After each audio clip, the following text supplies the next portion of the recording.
King Edmund sat alone in his private study, staring at the ornate wedding photograph that had graced his desk for nearly 2 decades. The golden frame seemed to mock him now, reflecting the dim lamplight across faces that no longer brought him comfort. His marriage to Queen Isabel had been arranged for political alliance, but, over the years, what started as duty had grown into something resembling affection. Or so he had believed. The revelation came 3 weeks ago during a routine security briefing. His trusted advisor, Lord Hampton, had presented evidence that shattered Edmund's world. Isabel had been conducting secret meetings with foreign diplomats, sharing sensitive information about the kingdom's military strategies and economic policies. The betrayal cut deeper than any political scandal. It was personal, intimate, and complete. "Your Majesty," came a gentle knock at the door. "Princess Catherine is here to see you." Edmund straightened his shoulders and cleared his throat. "Send her in, please." Catherine entered with the grace that had made her beloved by the people since her marriage to Prince William, Edmund's eldest son. Her warm brown eyes immediately noticed the scattered papers on his desk, legal documents, separation agreements, and constitutional provisions for royal divorce. She had heard whispers in the palace corridors, seen the way servants averted their eyes when the Queen's name was mentioned. "Father Edmund," she said softly, using the informal title he had asked her to adopt years ago. "William is concerned about you. We all are." Edmund gestured to the chair across from his desk, grateful for her presence. Unlike the calculated conversations he had grown accustomed to with Isabel, Catherine's words always carried genuine warmth. She had brought life back to the palace when she married William, and her charitable work had restored the royal family's connection with ordinary citizens. "I suppose there's no hiding it anymore," Edmund said, his voice carrying the weight of his 62 years. "The marriage is over, Catherine. Has been for longer than I care to admit." Catherine leaned forward, her expression compassionate, but not pitying. "What can we do to help, William? And I want to support you through this." The king found himself studying her face. The sincere concern, the absence of judgment, the strength that reminded him why the people had embraced her so completely. She represented everything the monarchy needed: authenticity, compassion, and a genuine connection to modern life. In contrast, Isabel had become increasingly distant, more focused on her own agenda than the welfare of the kingdom. "The constitutional lawyers are reviewing the options," Edmund explained, gathering the papers into a neat stack.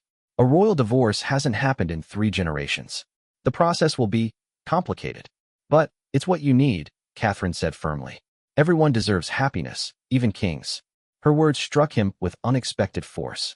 For decades, Edmund had accepted that personal happiness was secondary to duty. He had married for the crown, lived for the crown, and assumed he would die for the crown. The possibility that he might actually deserve personal fulfillment had never seriously occurred to him. "Isabel left for the countryside estate this morning," he continued. "She'll remain there during the proceedings. The official announcement will come next week." Catherine reached across the desk and placed her hand over his weathered one. The gesture was simple, familial, and exactly what he needed. "You're doing the right thing. The kingdom needs a leader who can be authentic, who can represent hope rather than obligation." As she spoke, Edmund realized that Catherine had become more than his daughter-in-law. She had become the daughter he never had, the advisor he could trust completely, and perhaps the only person in the royal circle who truly understood the burden of public service without losing sight of personal truth. Outside the study windows, rain began to fall on the palace gardens.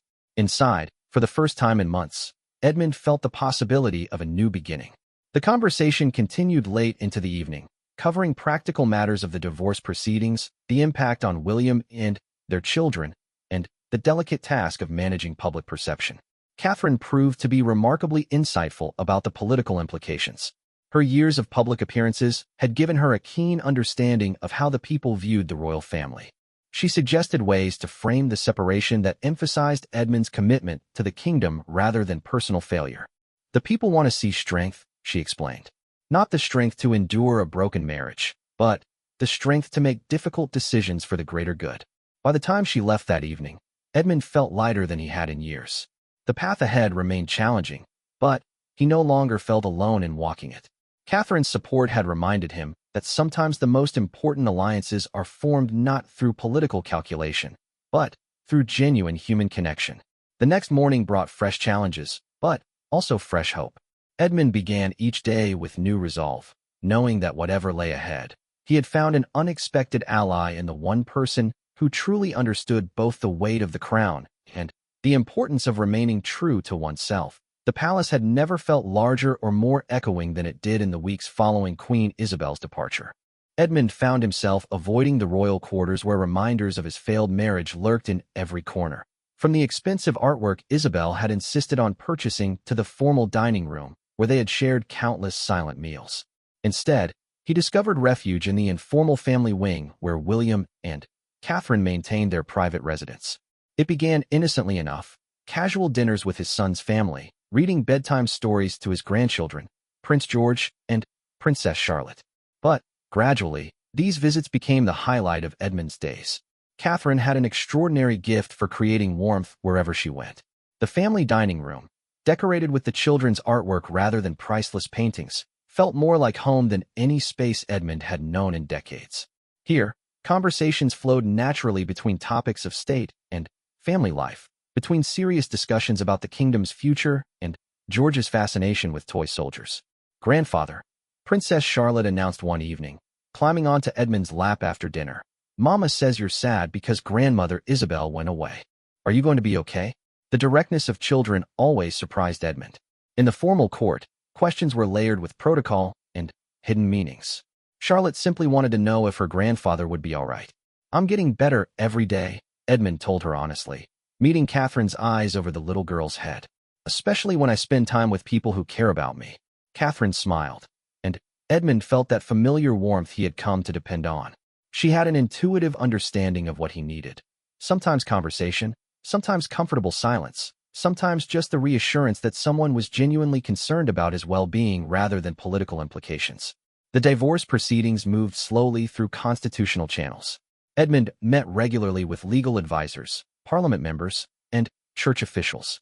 Each meeting required careful navigation of centuries-old laws that had never anticipated a reigning monarch seeking divorce for emotional rather than dynastic reasons. During these challenging weeks, Catherine became his most trusted confidant. Unlike the political advisors who approached every issue through the lens of public relations, Catherine offered perspective that balanced royal duty with human needs. The archbishop seemed particularly concerned about precedent, Edmund shared one afternoon as they walked through the private gardens. The children ran ahead, chasing the palace corgis across the manicured lawns. "What kind of precedent?" Catherine asked, adjusting her scarf against the autumn breeze. "That royalty should be honest about their relationships? That seems like a positive precedent to me." Her straightforward approach to complex issues continually amazed Edmund. Where others saw constitutional crises, Catherine saw opportunities for the monarchy to demonstrate relevance and authenticity. "The Prime Minister believes the divorce will damage the institution," Edmund continued. "He's worried about Republican sentiment." Catherine stopped walking and turned to face him. "With respect to the Prime Minister, I think he underestimates the people. They understand unhappy marriages. What they don't understand is living a lie for the sake of tradition." Her words carried particular weight because of her own journey into the royal family. Catherine had been a commoner who married for love, not political advantage. She understood how ordinary people viewed the monarchy, as representatives of their highest values, not as untouchable figures bound by archaic rules. "Besides," she added with a slight smile, "if the institution can't survive one honest divorce, then perhaps it wasn't as strong as we thought." These conversations revealed Catherine's remarkable intelligence and political instincts. She had spent years observing the royal family from both inside and outside, understanding which traditions served the monarchy and which simply perpetuated dysfunction. Edmund began seeking her advice on matters beyond his personal situation. Catherine's perspective on public appearances, charitable initiatives, and even policy discussions proved invaluable. She had a gift for identifying the human element in every royal obligation, helping Edmund connect with his subjects in ways that felt genuine rather than performative.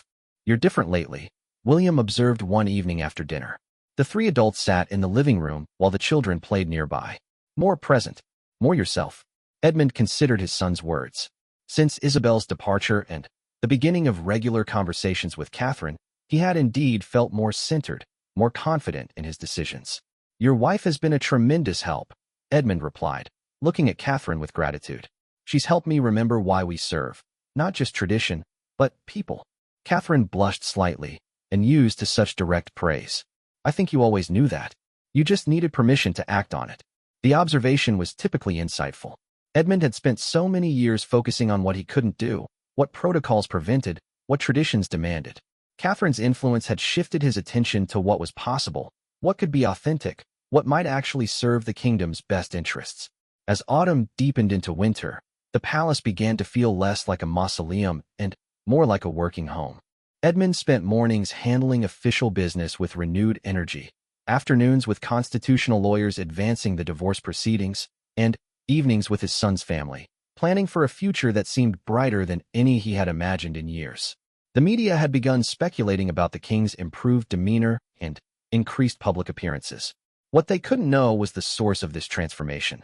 The steady, intelligent support of a daughter-in-law who had become so much more than family protocol required. The scandal erupted on a Tuesday morning when Queen Isabel's private correspondence was leaked to the press. Edmund first learned about it from his press secretary, who arrived at his office pale and clutching a stack of newspapers. The headlines were devastating. Queen's secret deals, royal betrayal exposed, and, most damaging of all, foreign powers had palace insider. The leaked emails revealed the extent of Isabel's betrayal. She had not only shared sensitive government information with foreign diplomats, but had also accepted substantial payments into offshore accounts. The woman Edmund had trusted with state secrets had been selling them for personal gain. "How bad is it?" Edmund asked, though he could see the answer in his advisor's expression. "The worst possible scenario, Your Majesty. The opposition is calling for investigations. Parliament wants answers. The Commonwealth nations are questioning their security arrangements with us." Edmund felt the familiar weight of crisis settle on his shoulders, but this time it was different. Instead of the paralyzing uncertainty he might have felt months ago, he found himself thinking clearly about solutions. Catherine's influence had changed how he approached problems, focusing on what needed to be done rather than what had gone wrong. "Schedule a meeting with the Prime Minister for this afternoon," Edmund decided, "and arrange for Prince William and Princess Catherine to join us. This affects the entire royal family." The afternoon meeting in Edmund's private office was tense, but productive. The Prime Minister outlined the political damage, while William discussed the impact on their charitable work and public appearances. Through it all, Catherine took careful notes and asked pointed questions that revealed she understood both the immediate crisis and its long-term implications. "The public is going to want answers," the Prime Minister said. "They'll want to know how long you knew, why you didn't act sooner, whether other royal family members were involved." "Then, we tell them the truth," Edmund replied firmly. "We explain exactly what happened, when we learned about it, and what steps we're taking to prevent anything like this from happening again." Catherine looked up from her notes. "The people are going to be angry, but they're not going to be angry with you. They're going to be angry that someone betrayed their trust, and the kingdom's trust. If we handle this correctly, this could actually strengthen public support for the monarchy." Her insight proved remarkably accurate. When Edmund addressed the nation that evening, he spoke not as a distant monarch, but as a man who had been personally betrayed and was taking decisive action to protect the kingdom. He announced the immediate finalization of his divorce from Isabel, the seizure of her assets, and a comprehensive review of palace security procedures. The public response was overwhelmingly supportive. Citizens who might have been expected to question the monarchy instead rallied around Edmund, seeing him as a victim of the same kind of betrayal they might face in their own lives. The fact that he was handling the crisis with dignity and decisive action enhanced rather than diminished his standing. During this difficult period, Catherine's support became even more crucial. She helped Edmund craft public statements that struck the right tone, accompanied him to public appearances where her presence provided reassurance and stability, and worked behind the scenes to coordinate the royal family's response to the crisis. "I don't know how you do it," Edmund told her one evening as they reviewed press coverage in his study. "You seem to understand exactly what people need to hear." Catherine set down the newspaper she had been reading and looked at him thoughtfully. "I think it's because I remember what it was like before I joined the family. I know how ordinary people think about the monarchy, what makes them proud of you, what makes them worry, what makes them feel connected to the institution." Her perspective had become invaluable not just for crisis management, but for long-term strategic thinking about the monarchy's future. Catherine understood that the royal family's strength came not from distance and mystique, but from representing the best values of the nation while remaining recognizably human. As the immediate crisis began to subside, Edmund found himself relying on Catherine's judgment for an increasing range of decisions. She helped him select new staff members, advised him on policy positions, and provided insights into public opinion that proved consistently accurate. The relationship had evolved far beyond the traditional boundaries between a king and his daughter-in-law. Catherine had become Edmund's closest advisor, the person he turned to when he needed honest feedback rather than diplomatic pleasantries. She challenged his thinking, supported his decisions, and helped him navigate the complex balance between royal tradition and modern leadership. "You realize what people are starting to say," William mentioned one evening as the three of them reviewed plans for upcoming public engagements. "The press is calling Catherine your unofficial chief of staff." Edmund glanced at Catherine, who was studying a proposed schedule with characteristic attention to detail. "Would that be so terrible?" "Not terrible," William replied with a smile. "Just unprecedented. And probably long overdue." The observation highlighted how dramatically Edmund's approach to leadership had changed. Where he once relied on formal advisors who told him what protocol required, he now sought counsel from someone who understood both duty and authenticity. Catherine had helped him discover that the most effective leadership often meant breaking with tradition rather than blindly following it. As winter moved toward spring, Edmund realized that the crisis had actually accelerated positive changes he might have taken years to implement. The royal family was more connected to the public, more transparent in their operations, and more focused on serving the nation rather than preserving outdated customs. At the center of this transformation was Catherine, whose influence had grown organically from personal support to institutional guidance. She had helped Edmund not just survive the worst scandal of his reign, but emerge from it as a stronger and more effective leader than he had ever been before. Spring brought new challenges and opportunities for the transformed monarchy. With Isabel's betrayal now public knowledge and the divorce finalized, Edmund faced pressure to remarry. Constitutional experts argued that the kingdom needed a queen, while political advisors worried about the succession and the stability of the institution. "The Archbishop of Canterbury wants to discuss your future plans," Lord Hampton informed Edmund during their weekly briefing. "Several suitable candidates have been suggested: Princess Alexandra of Denmark, Lady Margaret Pemberton, even Duchess Elizabeth of York."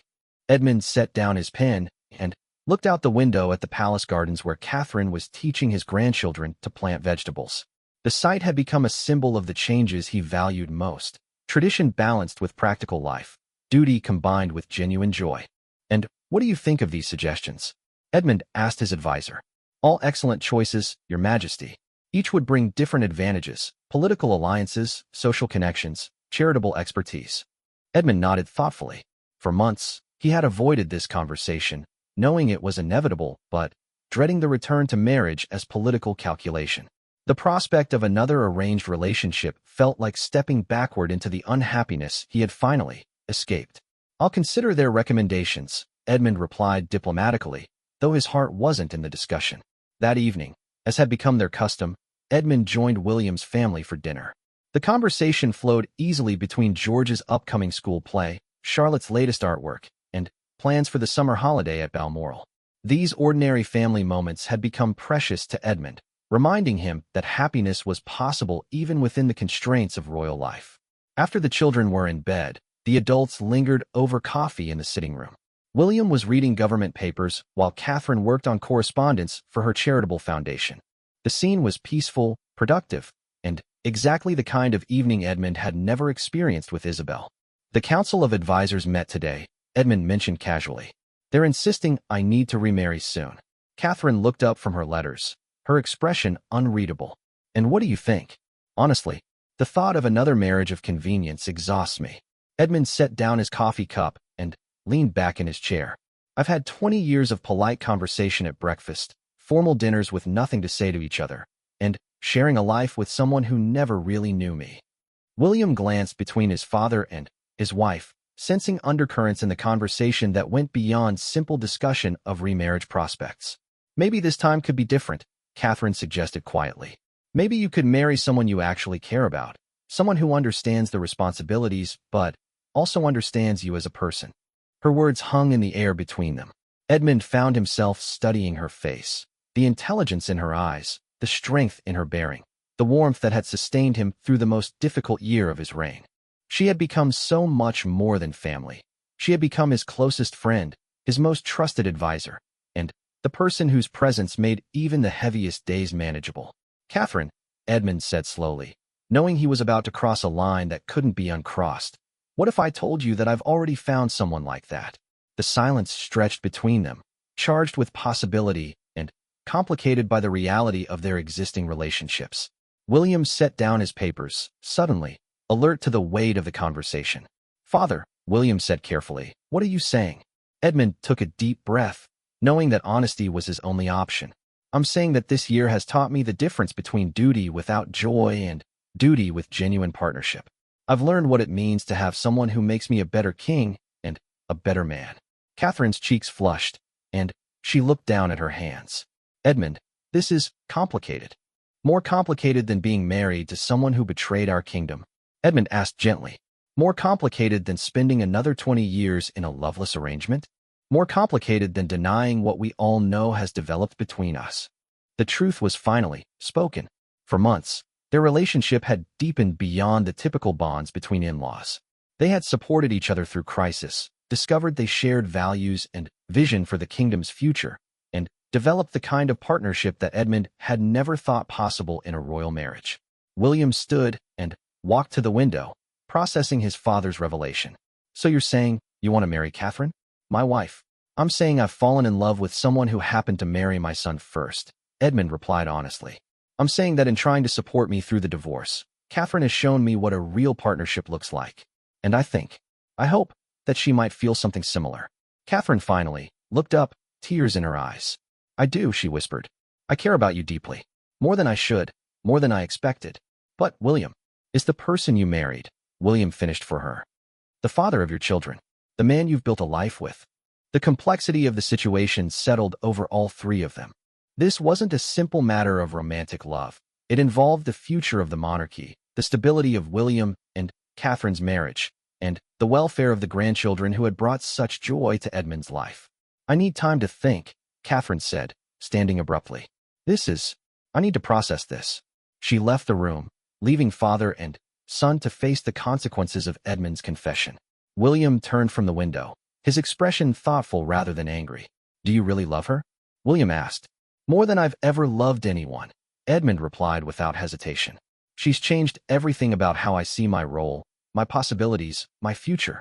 William nodded slowly. And you think she could be happy as queen? Really happy, not just dutiful. I think she could transform what it means to be queen, just as she's transformed what it means to be king. The conversation continued late into the night, as father and son wrestled with questions that had no easy answers.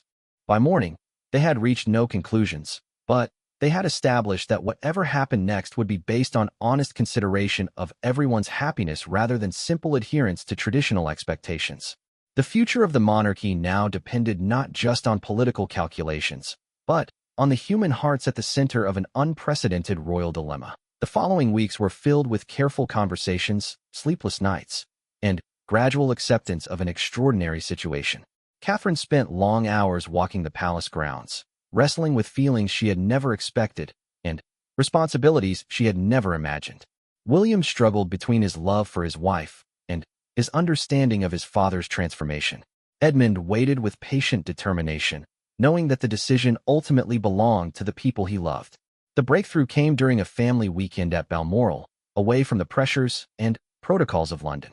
The children played freely across the Scottish Highlands while the adults dealt with the most complex emotional and constitutional crisis the modern monarchy had ever faced. I keep thinking about what you said, Catherine told Edmund as they walked along the loch. About partnership, about making each other better. That's not what I have with William anymore, is it? Edmund listened without judgment as Catherine worked through her thoughts aloud. Her marriage to William had been loving but had evolved into something more like a comfortable friendship. They were excellent parents together, effective partners in their royal duties, but the deep emotional and intellectual connection she had discovered with Edmund was unlike anything she had experienced.